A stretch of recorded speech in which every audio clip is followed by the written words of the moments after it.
अध्यायाची सुरुवात आहे. श्री प्रभू रामचंद्राय नमः. भद्रासनी दशरथ कुमारा वैसलासे करुणाकारा दक्षिणे शेषावतारा वामे भरता शत्रुघ्न. असो विद्यादेवी सरस्वती गणिताचं स्तवन करून कथेला सुरुवात कथेचं अनुसंधान आहे. सिंहासनावर दशरथाचे मुलगे प्रभू रामचंद्र बसलेले आहेत.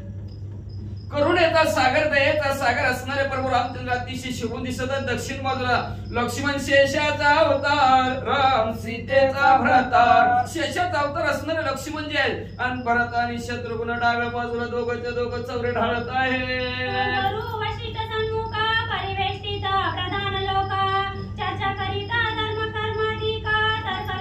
कुलगुरू वशिष्ठ महाराज समोर बसलेले आहेत. सर्व प्रधान लोक बसलेले आहेत आणि धर्माच्या गोष्टी असणार. काही लोक असणार काही तर्क काढतात, काही वितर्क काढतात. तसं तर्क वितर्क गप्पा गोष्टी चाललेल्या आहेत. एक सांगती पुराण, एक करिता राम कीर्तन, एक करती गायन, होनी लीना स्वात्मपदी. एक असणाऱ्या पुराणाच्या गोष्टी सांगू लागलेल्या. एक प्रभू रामचंद्राचं नामस्मरण करू लागले, एक प्रभू रामचंद्राचं गायन करू लागले असणार. प्रत्येक जण आपापल्या असणाऱ्या नामचिंतनामध्ये तल्लीन आहेत. एक पडती चतुर्वेद, एक म्हणती प्रबंध, एक करीती विवाद गद्य पद्य शास्त्रांचे. एक असणारे ज्याच्या त्याच्या पद्धतीने असणाऱ्या चारी वेदांचे कथा सांगू लागलेले. एक असणार प्रबंध करू लागले, एक असणार गद्य आणि पद्य असतो भाग असतो. धड्याचा असणार कविता, त्याच्यामध्ये धडा आणि कविता त्याचं असणारं संभाषण चालू झालं. ऐसी सभा प्रसन्न वदन, ते कोणी वंदिती बंदी जन, एक म्हणती हार अशा प्रकारचे असणारे सभा भरलेले आहेत. त्याच्यात ते बंदीजन नको म्हणालेले खरंच प्रभू रामचंद्र प्रब्रह्म असणारे प्रभू रामचंद्र आहेत. एक म्हणती रघुनंदन अवतार धरावया एक कारण, एक म्हणती घराबारे पिडून श्रीराम शरण.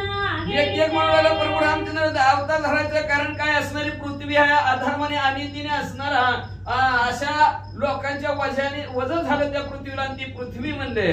तिची राघव सगुण होणी सावयव मारोनिया दशग्रीवा बंदीचे देवा. आणि त्या पृथ्वीच्या कैवारासाठी प्रभू रामचंद्र अवतार अवयवासहित धारण केला आणि राजा रावणाला संपूर्ण 33 कोटी देवांची बांधवडी सोडवली. श्रीराम भक्त जन्म वत्सल्या नानावतरी खेळे खेळ ब्रह्मादी कामय महाकाळा मूर्ख केवळ नैनती. प्रभू रामचंद्र असणारे आपल्या भक्तावर प्रेम करणारे, भक्तांनी जसं जसं ध्यान करतील तशा प्रकारचं रूप धारण करणारे, नाना अवतार धारण करणारे, खेळ करणारे, लीला विग्रही असणारे. ब्रह्मादिकांना त्यांचा पार काळ नाही. मज पामरा शिकाय थोरपण पायी वान पायी बरे. ऐसे नाना परिचय वाद करीती परस्परे विवाद, नाना मत प्रबंध छंद वेद शास्त्राचे. अशा प्रकारचं नाना प्रकारचं वाद असणारा परस्पर एकामेकामध्ये बोलतच बोलता बोलता छंदचा सुद्धा वापर करू लागले, भेदाचा वापर करू लागले.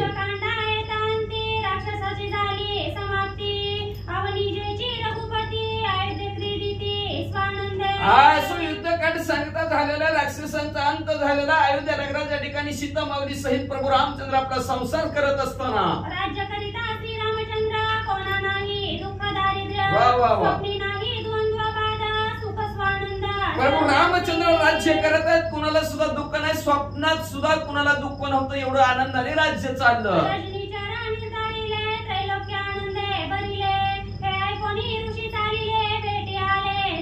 राक्षस संपले, त्रिलोक्याला आनंद झाला, ऋषीवर्याला आनंद झाला. ऋषीवर्य प्रभू रामचंद्राच्या भेटीला चला चला चहा आलाय म्हणले.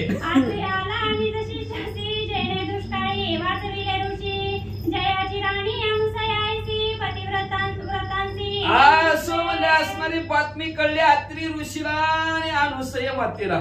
ज्याने असणाऱ्या दुष्काळात ऋषीवर्यांचे असणारे भूक जाणली, ऋषीवर्यांना वाचवलं. अशी महान पतिव्रत असणारे अनुसया माता आणि अत्रि ऋषी आले. जय अनुसयाचे घरी विष्णू त्रिपुरारी बाळपणे एक संवत्सरी स्तनपान करती त्रिमूर्ती. अनुसया बाई तुझा भाव चांगला ग, तुझ्या अंगणात देव थांबला ग. तुझ्या भक्तीची बळे तिन्ही देव झाले बाळे, पाळण्यात घालूनी झोकालविला.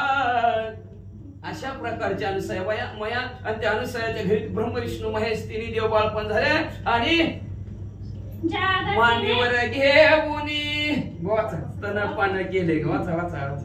जागस्तीने समुद्र शोषिला वातापीठ वर हिरवर उदरी पचविला विध्वंस विद्यांचळाचा करवारीला तो कुंभजाला ज्या अगस्ती मुनीने असणारा समुद्र संपला वातापी इतापी इलवल आपण कथा ऐकली ते तिघांना संपवून असणार अशी जी काय विंध्याचल पर्वताचा ज्यांनी गर्भहरण केला ते अगस्ती ऋषी सुद्धा आले. तप करुणी भूमंडळी प्रसन्न केला चंद्रमौळी गंगा मागोनी मैतळी ऋषी मंडळी निवविली. याच्यानंतर असणाऱ्या पृथ्वी तलावर तप केलं प्रसन्न महादेवजीला केलं ज्याने असणारी पृथ्वी गंगा त्या पृथ्वी तलावर असे ऋषीवर्य सुद्धा आलेले आहेत. उभय तटा गोदावरी पंचक्रोशी भीतरी जड जीवा तरी तिथं परिवारी शिष्या माजरी गौतमाला. त्याच्यानंतर असणाऱ्या गोदावरी नदीच्या तिठावर ह्या पंचक्रोशीच्या ठिकाणी जड जीवांचा उद्धार करणारे आणि शिष्यासहित राहणारे असे गौतम ऋषी सुद्धा आले. कण्व भारद्वाजाच्या वन्य अंगिराज गुरु कौंडिन्य घ्यावया श्रीराम दर्शन कश्यपापना स्वयंमाता.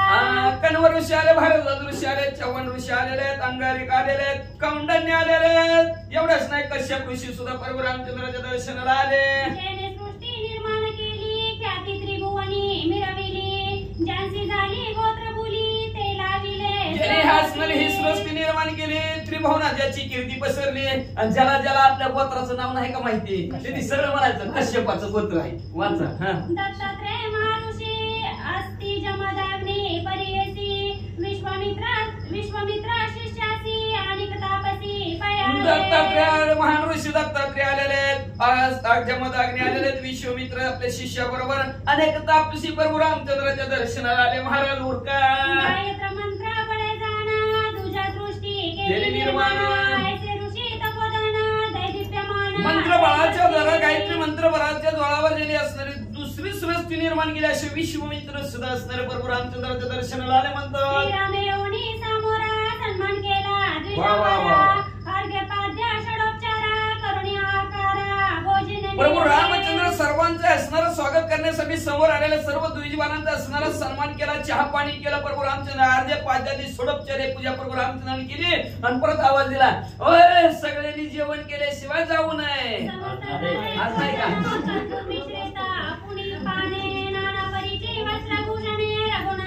लगेच प्रभू रामचंद्राच्या बैठकीत सगळ्यांचं जेवण झालं असणार कापूर मिश्रित असणारे सर्वांना सुपारी असणारे खायला दिले नाना प्रकारचे वस्त्रभूषण असणारा दान प्रभू रामचंद्र ऋषी मंडळींना केलं. श्रीरामे साष्टांगे कन्नमन घालुनी दोन्ही करा जोडुनी वचने करुणी वचने करुणी करी प्रार्थना. सगळ्यांना साष्टांग दंडवत प्रभू रामचंद्र घातला हात जोडलेला हात जोडून सर्व ऋषी मंडळींना गोड प्रभू रामचंद्र काय म्हणतात. श्रीराम म्हणे ऋषी तुम्ही न भेटा करिता तपाश्रमी भाग्य माझी आश्रमी अनकरिता तुम्ही आला. ऋषीवर येणं ऐका मी तुम्हाला असणार तुम्ही भेटा म्हणून कुठलं तप केलं नाही कुठलं ध्यान केलं नाही आणि असे न लगत सायास कुठलं सायास न करता तुम्ही माझ्या घरी आला माझं भाग्य थोर. की आजी दोषाचा रास झाला भाग्योदया पूर्ण बिंबला की अकस्मात मेघ ओळला वर्षाव झाला स्वानंदे. आज माझं असणार पाप सगळं संपलं म्हणून भाग्य उदयाचा ठसा झालू सन्मुख होतो पैसा संत चरणा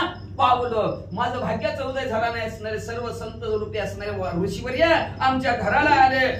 जसं अचानक असणार ढग यावं आणि त्यांनी स्वानंदाचा वर्षाव करावा तसं आज आमच्या घरावर झालं प्रभू रामचंद्र म्हणतात. ऐसे आजी झाले स्वामी कृपा करुणी आलात तुम्ही जैन भेटाला कृतश्रमी पावन मी आजी झालं. आज माझं भाग्य उधवलं असणार प्रभू रामचंद्र म्हणतात की माझ्यावर असणारी तुम्ही कृपा केली आमच्या घराला भेटला मी आज पवित्र आणि पावन झालो. कार्याची उत्कंठा असे ते सिद्धी जाईल अनयासे मी तुमचा अंकित शिष्य वेशे आज्ञा संतोष. प्रभू रामचंद्र म्हणजे तुम्ही काय कार्यासाठी काय काम घेऊन आलेलं आहे तुम्ही सांगा कुठं लिहून ठेवायची गरज नाही तारीख घ्यायची गरज नाही म्हणजे तुमचं काम परिपूर्ण करतो. तवा अगस्ती म्हणे श्रीरामा नवर्णवे तुझा महिमा सृष्टी करिता जो ब्रह्मा त्याची महिमा. तेवढ्यात अगस्ती ऋषी उठले प्रभू रामचंद्र तुमच्या महिमाचं वर्णन करतात ना ज्यांनी सृष्टी निर्माण केली अशा ब्रह्मदेवाला सुद्धा तुमचा महिमा कळत नाही. तू परात्परा निर्गुण परम तू साक्षात पूर्ण ब्रह्म तुझं नाही रूप नाम वेदागम्य स्वरूप तुझे. वेदाला सुद्धा तुमचं स्वरूप कळलं नाही प्रभू रामचंद्र तुम्ही निर्गुण निराकार असणारे प्रभू रामचंद्र साक्षात तुम्हाला रूप बी नाही नाव बी नाही असे असणारे प्रभू रामचंद्र. तुझं वर्णित श्रोतश्रुत वेदश्रुती तोटावल्या मागे किती साई दर्शने वेदश्रुती तरांची अहो प्रभू रामचंद्र तुमचं वर्णन करायचं म्हणलं तर वेदाला सुद्धा पार कळलं नाही. शास्त्र 18 पुराण ते सुद्धा गप्प बसले. ऐसा तू निर्गुण निरूपम तुझ ठेविती रूप नाम तुझ्या अंगी लाविती कर्म ते ज्ञानादम म्हणावे. असं निर्गुण निराकार असणारं प्रभू रामचंद्र पण तुम्हाला असणारं रूप म्हणतात. असा काळा आहे, गोरा आहे, निळा आहे म्हणतात. एवढंच नाही, राम म्हणतात म्हणलं तुम्हाला असं आव आणि तुमच्या अंगाला कर्म लावते. हे करा प्रभू रामचंद्र, ते करा म्हणते. अधम आहेत म्हणतात. न कळे त्याच्या मनोरथ न कळे चतुराचे चित्त न कळे कवितार्थ रवी न देखे ते कवी देखे. मला ना कळे असणार मनातल्या कोणाच्यात कुणाला कळत नसतं. म्हणलं जसं असणारं चतुराचं चित्त कोणाला कळत नाही तसं कवीच्या मनातलं कळत नाही. कधी कुठं यमक जुळवेल, कधी कधी कशावर कविता लिहिल सांग का प्रसंगानुसार लगे कविता तयार करतात. अशा प्रकारचं असणारं कवित्व कुणाला आजपर्यंत कळलं नाही. तू जन्म जन्म करीसी तू कर्म करीसी तू करता सृष्टीसी उत्पत्ती स्थिती संहार. अहो प्रभू रामचंद्र तुम्हाला जन्म नाही पण जन्म धरलाय. तुम्हाला अकर्म कर्म करायची गरज नाही पण तुम्ही सुद्धा कर्म करून दाखवता. ह्या सृष्टीच्या ठिकाणी करता काही करायची गरज नाही पण असे प्रभू रामचंद्र तुम्ही उत्पत्ती बी करता, पालन बी करता आणि संपूर्ण बी टाकता. तुझाची आधार तया या लागी ज्ञाने म्हणती वाया ऐसे असोनी श्री रघुराया थोर आश्चर्य. सगळ्या जगाला आधार प्रभू रामचंद्र आहे पण काही ऐकलं कानाने त्याच्यासाठी तुमच्याकडे आलोय. काय ऐकलं वाचा. सापत्न मातेच्या वचनी सांडिली अयोध्या राजधानी वास केला दंडकारण्य राक्षस रणी निर्दयी. सावतरायचं ऐकलं. दंडकारण्याच्या ठिकाणी गेला तिथं असणारे 14,000 राक्षस खर दूषण त्रिशरा संपवला म्हणतात. शूर्पणखा विटंबून मारिले त्रिशरा खर दूषण इंद्रजित रावण कुंभकर्ण सप्रधान मारिले. शूर्पणखीचं कान्ना कापलं म्हणले त्याच्यानंतर खर दूषण त्रिशरा संपवली. इंद्रजिताला संपवलं, कुंभकर्णाला संपवलं. हरिबंधू विभीषण त्यासी दिसले लंका भुवन बंदीग्रह सुरगण त्यांचे मोचन तुवा केले. शत्रूचा बंधू असणारे विभीषण काकाला लंका दान केली. 33 कोटी देवांची बांधावडी सोडवली गेली. नवग्रहांची पिढी तोडली. भार्या बंधू सनिता अयोध्याला रघुनाथ रामराज्य त्रिभुवनाथ ऐसे श्रुत ऐका प्रभू रामचंद्र एवढं कार्य करून आपल्या भावासहित बायकोसहित तुम्ही अयोध्येच्या नगराच्या ठिकाणी आलेलो. तुमचा राज्याभिषेक झाला म्हणून आम्हाला आनंद वाटला म्हणून आला.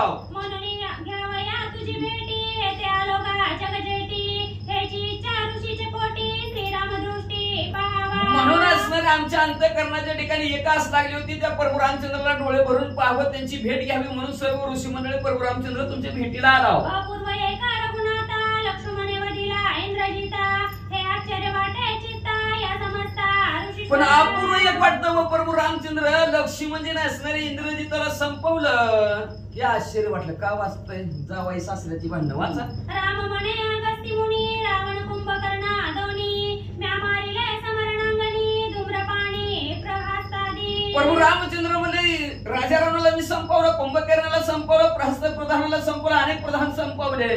कुमाराक्ष जंबुमाळी विरूपाक्ष कंपन बळी कुंभणी कुंभण वीरमंडळी राक्षस सुमोळी. अख्या कुमार असणारा हत्ती घोडे मारले, जंबुमाळी मारला म्हणले असणारा, विरूपाक्ष मारला, कंपन मारला, कुंभ निकुंभ मारले म्हणले, अनेक राक्षस मारली. आणि असंख्य राक्षस नावनी घे रण कर्कश. बरोबर. असंख्य राक्षस संपवले. प्रभू रामचंद्र सांगू लागले ते असणारे नाव वाजलेले होते, वाजलेले होते. काळाला सुद्धा गौतास प्रमाणे मानणारे पण अशी संपून टाकले.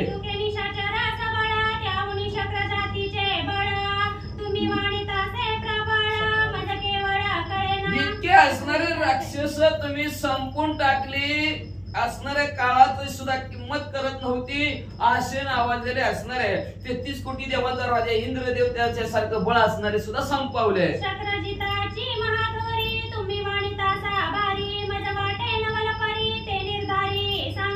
तुम्ही इंद्रजिताची जी काय असणारे थोरवी गाताव. लय मोठा राजा 33 कोटी देवाचा राजा त्याचा लय मोठा गातपणा गाजवतो त्याच्याविषयीच.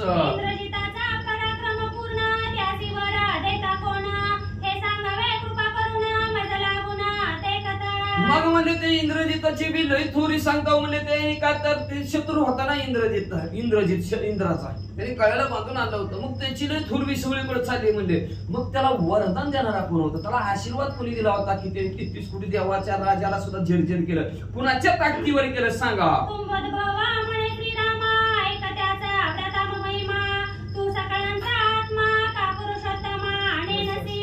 मग म्हणले असणार पूर्वी असणार कथाच सांगू लागलेल्या अगस्त्यमुनी असणार काय तुम्ही वीर प्रतापी आहेत, पण असणारा सगळ्यांचा आत्मा असणारे प्रभू रामचंद्र, तुम्ही पुरुषोत्तम असणारे प्रभू रामचंद्र, पण तुम्हाला कसं काय कळत नाही का तुम्ही असं विचारता, असं अगस्त्यमुनी म्हणू लागले. रावणाची उत्पत्ती स्थिती तुझं सांगे ना अवनीच्या पती वर देतात या प्रती तो यथानुभूती अवधारी. आता अगस्त्य म्हणू लागले प्रभू रामचंद्र ऐका. आता अगस्त्यमुनी सांगतात प्रभू रामचंद्र ऐका. आता राजा रावणाचा जन्मच सांगतो तुम्हाला कसा झाला, मग त्याच्या पोराचा सांगतो म्हणजे त्याच्या पोराला पण वरदान दिलं इंद्रजित ऐका ऐका म्हणजे असणारा प्रभू रामचंद्र म्हणजे असणारा कसा कसा आशीर्वाद दिला ते ऐका. पूर्वी कृतयोगा माझी जाण प्रजापती सुत पुलस्त्य पावन पुण्यशीलान अगाध गुण धर्मपरायण. पूर्वी ऐका त्रेतायुगाला सुरुवात झाली. त्या त्रेतायुगाच्या सुरुवातीला प्रजापती म्हणजे ब्रह्मदेवाचा मुलगा पुलस्त्य असणारा, पुण्य पावन असणारा, धर्माने नीतीने न्यायाने असणारा राहणारा, वेद संपन्न शास्त्री निपुण सर्वांभूती भगवत भजन शांती दया सुशीलपण तपे दारुणा तपस्वी. असो शाही शास्त्र 18 पुराण 4 वेदामध्ये अतिशय असणारा, परिपूर्ण असणारा, दया क्षमा शांती त्याच्याकडे गुण असणारा, पित्याचे धर्मेकरी अपेक्षा नाही तिळभरी तव कोणे के अवसरी मेरू पठारी प्रवेशला. आपले जे काय असणारे वडील आहेत त्या वडिलाची इस्टेट आपल्याला यावी, त्याच्यावर आपण असणारा वरचा सगळा कारभार चालवावा असलं काही मनात नव्हतं. म्हणजे तिळभर सुद्धा त्याच्या ध्यानात नव्हतं. एक दिवशी तो मेरू पठारावर गेला. तेथे तृणबिंदूचा आश्रम तिरमणीय परम भोवती उद्याने गण सरोवरी जीवन.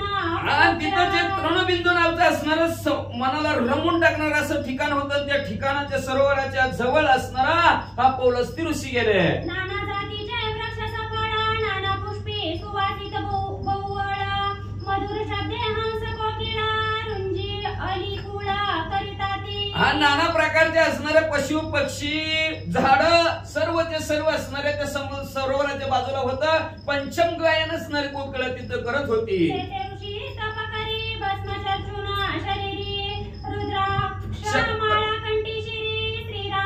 आणि तिथं पौलस्त्य ऋषी असणारा तपाला भसणारा भस्म कपाळाला लावलेला रुद्राक्षाची माळ कंठा असणाऱ्या गळ्यात घातलेले आणि श्रीराम जय राम जय जय राम करत बसलेले.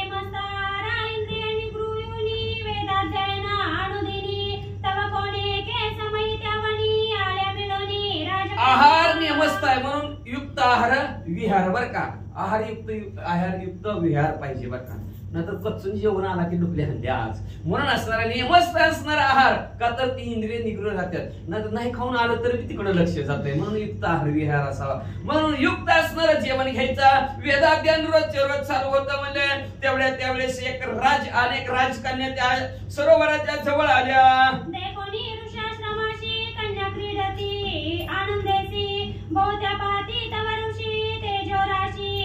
मग त्या तृणबिंदूच्या आश्रमाच्या ठिकाणी हे तपश्चर्या करत असताना, ध्यान धारणा करत असताना राजकन्या आलेल्या आहेत. आनंदाने ती आपल्या इकडे असणाऱ्या गप्पा गोष्टी खेळत आहेत. तेवढ्यात त्यांनी म्हणजे असणाऱ्या ह्या तपामध्ये श्रेष्ठ असणाऱ्या पुलस्त्य ऋषीला बघितलं. पुलस्त्य म्हणे राजकुमारी येतोनी तुम्ही जावे धडकरी माझी वेदध्वनी पडता कर्णद्वारी तुम्ही गोदावरी वाल सर्व. हा बरोबर वाल सर्व म्हणले.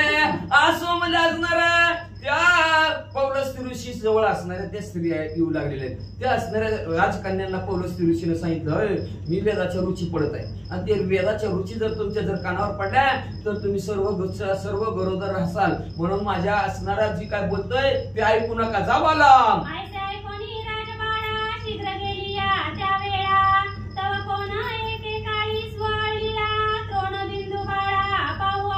अशा प्रकारचं असणारा ऐकल्या बरोबर असणाऱ्या राजकन्या तिथून सगळ्या पळून गेल्या. कोणी एके दिवशी लिहिलेले एक तिथे असणारे राजाचे तृणबिंदूच्या जवळ एक बिंदूची मुलगी तिथं असणारी ती आपला सर्व आश्रम पाहण्यासाठी आली.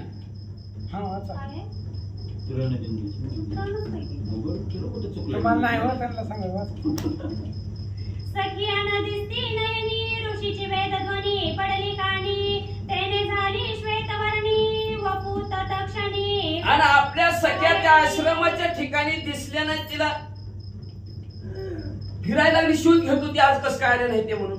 तेवढ्यात असणार इकडे वेदाचं पठण पौलस ऋषी करत होता. त्यांच्या मुखात असणार रुची तिच्या कानावर पडल्या. कानावर पडल्याबरोबर हिची शरीराचा पालट झाला, बरोबर झाली.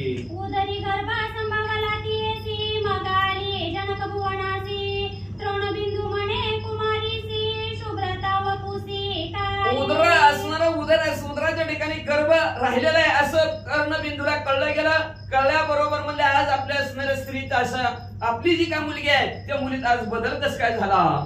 चिन्ह तुझे पालटले आत्मजे कोठे काय झाले कोण्या स्थळा गमन केले ते शीघ्र काय. आज असणारे तुझी शरीराची रचना बदललेली आहे. तू कुठे गेलती, का गेलती, कोणामुळे असं झालं विचारू लागले. एरी म्हणे अवजी ताता मज सखिया शोधना करिता वना गेले जी शीघ्रता तेथे ऋषी पडत होता. काय सांगायचं पप्पा, आमच्या असणाऱ्या सका मैत्रिणी खेळायला रोज येत होत्या पण आज मला दिसलेत नाहीत म्हणून त्यांचा शोध घेत होते. तेवढ्यात असणारे तिथे एक ऋषी असणारे वेदाचा असणारे ऋषी पठण करत होते. ती माझ्या कानावर पडल्या. मग कन्याधरणी निज करी तृणबिंदू आला त्या आश्रम माझारी करे जोडोनी विनंती करी म्हणे अवधारी मुनिराया. मग म्हणजे त्याने आपल्या मुलीला हाताला धरलं. तृणबिंदूच्या आश्रमाच्या ठिकाणी असणारा तो आला आणि येऊन त्या असणाऱ्या जी काय तपश्चर्या करत होता त्या पौलस्त्य ऋषीच्या जवळ आले आणि त्या पौलस्त्य ऋषीला काय म्हणू लागले. माझी कन्या या आश्रमाप्रती आली सखिया शोधनार्थी तिची ऐसी झाली स्थिती काय गती हे न कळे. म्हणले ऐका म्हणले असणारी माझी जी काय मुलगी आहे तिच्या असणाऱ्या मैत्रिणीच्या शोधासाठी तुमच्या आश्रमाच्या ठिकाणी आली पण तिची वेगळीच अवस्था कशी काय झाली ते आम्हाला काय कळणार. एरू म्हणे अंगा हे ऋषी हे आली गेली श्रुत नाही आम्हासी कवन जाणे या अर्थासी आपणासी ने नव्हे. तो ऋषीवर ये म्हणू लागले असणार आम्हाला काय माहितीच नाही म्हणजे ह्याच्यातलं काय म्हणले कवा आली कुठून गेली कशी गेली आम्हाला काय सांग पत्ता नाही.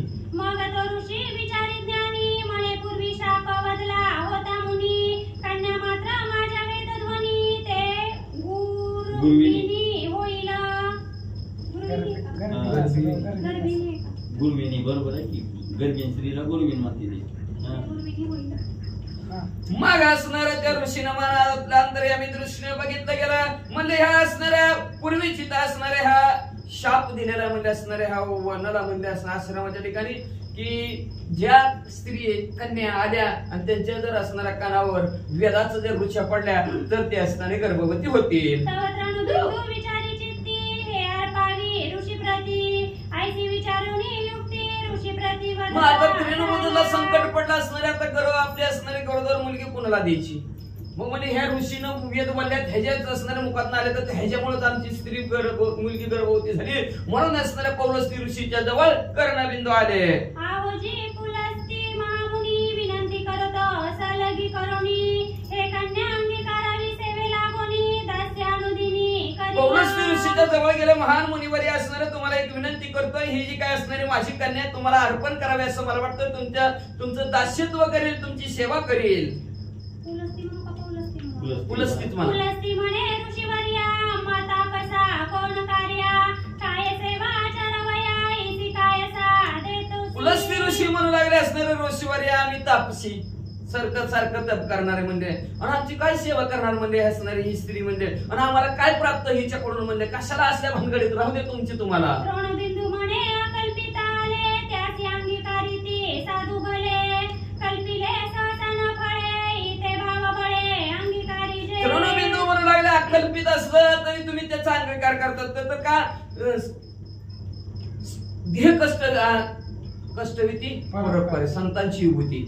संत तुम्ही कशासाठी म्हणजे जगाचं कष्ट सहन करण्यासाठी म्हणजे तुम्ही साधू आपल्या साधू तत्वाच्या बळावर हिचा अंगीकार करायला पाहिजे म्हणजे असणार जे असणार सहसा घडू शकत नाही ते सुद्धा असणारे तुम्ही भावबळाच्या जोरावर घडवून आणता. मग काय हिचा अंगीकार करीना असं कर्णबिंदू ऋषी म्हणू लागले. पुलस्ती म्हणे बरवे आता उल्लंघी तुझी वचनाता एरी चरणी ठेविला माता कन्या तत्वता पुलस्ती म्हणलं काय बरोबर बाबा म्हणजे असणार तुमच्या शब्दाच्या पलीकडे नाही असं म्हणल्या बरोबर लगेच असणाऱ्या कर्णबिंदून पौलस्ती ऋषीच्या पाया पडल्या मुलगी त्यांना देऊन टाकली. शुभ दिन पावनी लग्नात ऋणबिंदूने केले कन्यादान पुढे दोघे सुख संपन्न स्वाश्रमी जाण शुभ मुहूर्त शुभ दिवस पाहिला कर्ण त्या रणबिंदून म्हणजे असणारी आपली मुलगी कन्यादान म्हणून पुलस्ती ऋषीला देऊन टाकली आणि त्याच आश्रमाच्या ठिकाणी राहिले. भ्रातराची सेवा करी त्याची मानी आत्मसाक्षात्कारी भ्रातर सांडोनी तिळकारी दुरी सुंदरती नवचे वा असणारे भरतराचे आपल्या मालकाची सेवा करू लागली. सेवा करत असणारा तिळभर सुद्धा थोडं सुद्धा असणारे आपल्या मालकाला सोडून इकडं तिकडं ती सुंदर स्त्री असणारी जात नव्हती. तिची देखोनी उत्कंठ सेवा संतोष झाला ऋषीच्या जीवा म्हणे तुझा पुत्र होईल बरवा सर्व भावा अनुकूल तिची उत्कृष्ट सेवा ऋषीला असणारे ऋषीनं पाहिले अतिशय आनंद झाला आणि आनंदाच्या भरात तिला आशीर्वाद दिला तुला अतिशय सुंदर सर्व भावाने अनुकूल असा मुलगा होईल. माझ्या समान वतीला गुण माझ्या समान तपोदान माझ्या समान दैदिप्यमान तपानुष्ठान माझ्यासारखाच मुलगा होईल माझ्यासारखं तप करेल माझ्यासारखं दैदिप्य होईल माझ्यासारखं तपामध्ये अनुष्ठान करेल. पुलस्ती पासून जो निर्माण तया नाव पौलास्ती जाण ऐसे करुणी प्रीती वचन आनंदे मन निवाले मग असणाऱ्या ब्रह्मदेवापासून पुलस्ती झाला आणि पुलस्ती पासून आता जन्माला येणार त्याचं नाव पौलस्ती असं ठेवा असं असणाऱ्या पुलस्ती ऋषीनं सांगितलं. त्या उपरी त्या बाळेसी प्रसूत झाली सकाळेसी पुत्र मुख पाहे ऋषी विधी कर्मासी पेट केले त्या उपी त्या बाळेसी प्रसूत झाली सकाळेसी पुत्र मुख पाहे ऋषी विधी कर्मासी पै केले श्रीराम जय राम राम. अगस्त्य ऋषी प्रभू रामचंद्राला सांगू लागले 9 महिने 9 दिवस असणाऱ्या त्या स्त्रीला धारण तिनं गोऱ्या गुंट्या असणाऱ्या सुंदर बाळाला जन्म दिला. त्याचा असणारा त्या पुत्रमुख असणाऱ्या पुलस्ती ऋषीनं पाहिला आणि त्याचा असणारा सर्व जातक कर्म केलं म्हणतात. पूर्ण जातक वर्तविले पौलस्ती ठेविले वेद श्रवणी पडिले विसरवा झाले तुझे नाम श्रीराम जय राम राम. पूर्ण असणारा जातक वर्ग 12 दिवस बाळाला झाला 12 दिवसांनी बाळाचं नाव पाण्यात ठेवलं नसल्या गायक नाव ठेवायला निहिल्या आणि त्या बाळाचं पौलस्ती नाव ठेवलं. वेदाचं असणाऱ्या रुची कानावर पडल्या म्हणून विसरावा नाव त्याचं 2 नाव ठेवली यथा गुण तथा नाम ठेवलं म्हणतं. लागी पुलस्तीचा पौलस्ती विश्रावा त्यासी म्हणती वाल्मिकी रामायणा प्रती कथा संती याच्यासाठी पुलस्तीचा पौलस्ती म्हणतात आणि त्या रुची असणाऱ्या वेदाच्या त्याच्या कानावर पडल्या म्हणून त्याला विश्रावा असं नाव ठेवलंय. ज्याला काय शंका येत असेल त्यांनी वाल्मिकी रामायणामध्ये पाहावी संतांनी ती कथा लिहिलेली आहे म्हणतात. मुळी वाल्मिकी कवी करता तयाचा आधार कवित्वा समजता या लागी रामकथा वदता संध्या सर्वता मूळ वाल्मिकी असणारे कर्तेच असणारे करता करविता त्याचाच आधार घेतला ती जसं लिहिलेलं आहे तशाच प्रकारे आम्ही रामकथा सांगत आहोत म्हणजे वाचा. वाल्मिकीचे वाग्रत्न हा वाग्रत्न बरोबर आहे. वाल्मिकीचे वाग्रत्न ते कथा रामायण सज्जनाचे अंतकरण भावी पूर्ण भावार्थ मग असणार ही का वाल्मिकी ऋषीच्या मुखातनं आलेले रत्न रूपी रामायण कथा आहे म्हणजे तीच असणारे सज्जनाने भावयुक्त अंतकरणाने असणारे ऐकावी अशी विनंती ग्रंथ करते श्रोते मंडळींना करतात. एका जनार्दना शरण म्हणता गेले एकपण अच्युत चित्ती जनार्दन तो जनवन व्यापुनी असं बाबा काका आपल्या सद्गुरु शांतीप्रभू एकनाथ महाराजाला शरण जातात. शरण जाऊन म्हणतात असणार की जो असणार अच्युत ज्याचं कधी पदच्युतच होतच नाही असं न कळणारा असणारा जो भगवंत आहे त्या भगवंताचं असणारं नामस्मरण करा. अच्युत नाम जयाचे वाक्कुटी तयाची विषयाची पडे तुटी संसाराचे धरणे उटी परब्रह्म भेटी आणि ते अच्युत नाम असणारं भगवंताचं आहे ते जर त्याच्या कुणाच्या जर मुखात आलं गेलं तर त्याच्या असणारा विषय नारायण होईल विषय संपला जाईल संसाराचं धरण उठलं जाईल आणि भगवंताची भेट झाल्याशिवाय राहणार नाही. अच्युत नाम जयाचे वाचे तया भय नाही संसाराचे यश लाभे तोची साचे काही काळ त्याचे तोडरी. अच्युत नाम भगवंताचं ज्याच्या मुखामध्ये येईल त्याला असणारा संसाराची जन्म मरणाच्या संसाराची भीती अजिबात वाटणार नाही म्हणले. तो आपल्या संसारामध्ये त्याला यश प्राप्त होईल म्हणले. आणि कळी काळाला सुद्धा पायात लोळवण्याची ताकद त्या साधकाकडे, एवढी ताकद भगवंताच्या नामस्मरणामध्ये आहे म्हणले. एका जनार्दनी भेटी द्वंद्व दुःखा पडली तुटी संसाराचे करणे उटी स्वानंद पुष्टी पूर्ण शांतीब्रह्म एकनाथ महाराज आपल्या सद्गुरु जनार्दन स्वामीला शरण जातात नव्हे का? बाबा काका आपल्या सद्गुरु शांतीब्रह्म एकनाथ महाराजाला शरण जाऊन सांगतात की जी काय द्वंद्व आहे, मी तू पण आहे, दुःख आहे, हे संपलं गेलं. संसाराचं धरण जन्म मरणाचं सुद्धा उठलं गेलं. आनंद ह्या सृष्टीच्या ठिकाणी असणारा परिपूर्ण आनंद परिणतवाला पावला गेला. कुणामुळे? ते सद्गुरूच्या कृपेमुळं. स्वस्ति श्री भावार्थ रामायणे उत्तरकांडे एका कार्तिकाया कुलस्याख्यान पौलस्य जन्म कथन नाम द्वितीय अध्याय घोडा श्रीकृष्णार्पणमस्तु शिवं भवन्तु पुंडरीक वरदाय विठ्ठल. श्री